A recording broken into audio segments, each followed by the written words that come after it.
Well, today we're going to go into depth into the beginning of the 39 Melachot, which, as we've described in previous videos, are the creative processes where we take God's beautiful creation and turn them into our basic needs. And that's, of course, Shabbat Made Simple, Part 3. The Melachot, specifically, we're going to be looking at food. Even here, we're not going to be able to complete it. We're going to have to do this in 2 different videos.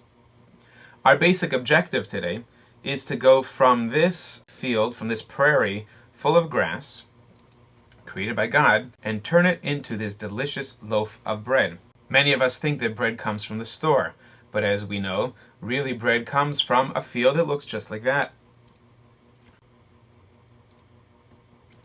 So, we have this beautiful prairie of grass. The first thing we would need to do is to get rid of all of the prairie grass and to prepare the field to be ready to be planted. And that's a step, the first step, which is called plowing. In the olden days, this was done by having a team of oxen pulling this plow here.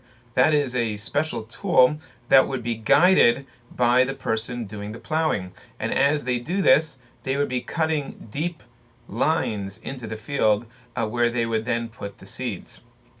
Today, we use large machines. These machines still make those same rows into the ground so that we can put the seeds. So nothing really has changed that much. What would be similar to this in our own lives? You know, you and I may not be farmers, you and I may not be plowing a field in the near future, but we may be going to the beach. And dragging your chair on the beach might make these same rows in it, even though, as we mentioned in a previous video, they're not directly connected to making a loaf of bread, but it's similar to the step of plowing, and therefore it may be prohibited. Now we have our beautiful field all plowed and ready for our next step, which is, of course, to plant. In the olden days, they would walk through the fields holding a basket, spreading the seeds by hand. Today, again, we use a tractor. This is a special type of tractor which holds all of the seeds right inside of there and spreads them evenly over the entire field as the tractor drives through the field. What would be similar to this? Okay, remember, we're not necessarily farmers, but in our own lives, we may have a garden. And anything involved in maintaining that garden would be considered similar to planting. And that would, of course, include watering the garden and anything that's similar to that. Great. 3 months later, we have our beautiful field full of golden wheat. What's the next thing we need to do? You've got it. We've got to cut the wheat, also known as harvesting. We're going to harvest this wheat. In the olden days, they would have long rows of men cutting down all of the wheat that was in front of them. Today, we use tractors. Now, this picture you're going to see through all of the next slides because this type of tractor is actually used to do many of the steps that are required to go from this beautiful field of golden wheat to our final product, which we'll be discussing soon. What would be similar to this would be picking fruits from a tree or cutting flowers. Great, so now we've got a field full of wheat that's lying on the floor. What do we have to do next? You've got it. We have to gather. We're going to gather this wheat. In the olden days, they would do this by hand. Men would go through the fields and they would gather the wheat and tie them into bundles called sheaves. Today, we're still going to be using our same truck. So now we've got our sheaves full of golden wheat. But if you look at each one of these stalks of wheat, you'll recognize that there is a stalk over here, and then there are all these little pieces, and what we need to do is we need to get inside of those pieces to the wheat berry. That is what we're going to actually use to be ground into flour. So basically we need to go from this to a pile that looks like that. How do we do it? We smash the wheat in a process we called threshing. That's the fifth process in making food. In the olden days, this would be done by using large sticks with metal attached to them, and they would smash these piles of wheat until it looks like this picture right here. Nowadays, we're going to be using this exact same tractor.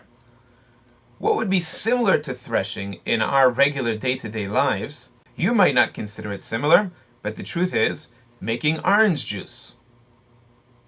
What are we actually doing when we're making orange juice?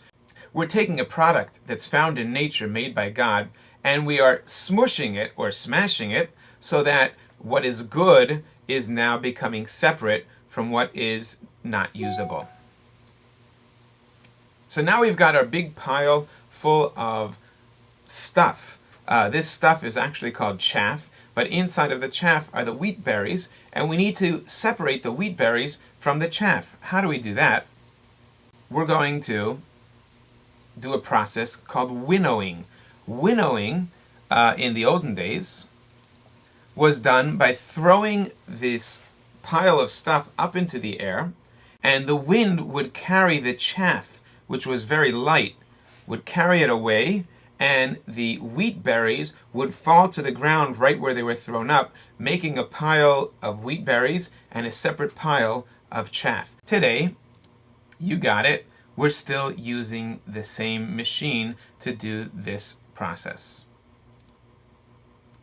Now, I'm sure you can imagine that using the wind to separate the chaff from the wheat is good, but it's not perfect, and it still leaves little pieces of garbage inside of our pile of good wheat berries. So in the olden days, this would typically be women's work.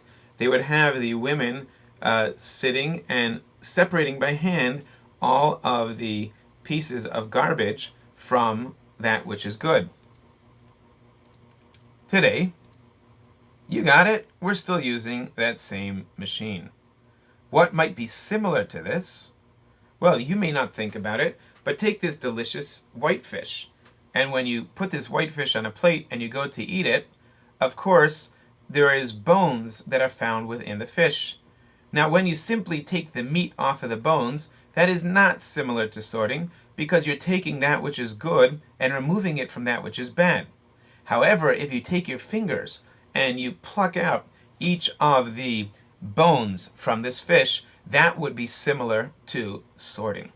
And actually, interestingly enough, for that reason, the Ashkenazim developed a food that we call gefilte fish. The whole purpose of gefilte fish was to have fish that was ground up, that would not have any bones in it, so that you would not accidentally pull out the bones on Shabbat and then go against the prohibition of sorting.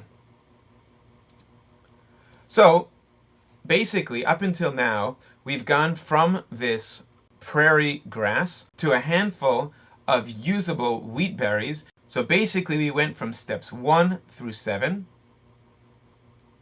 The last 4 steps, going from this prairie grass to a delicious loaf of bread, will be in the next video. Until then, Shabbat Shalom.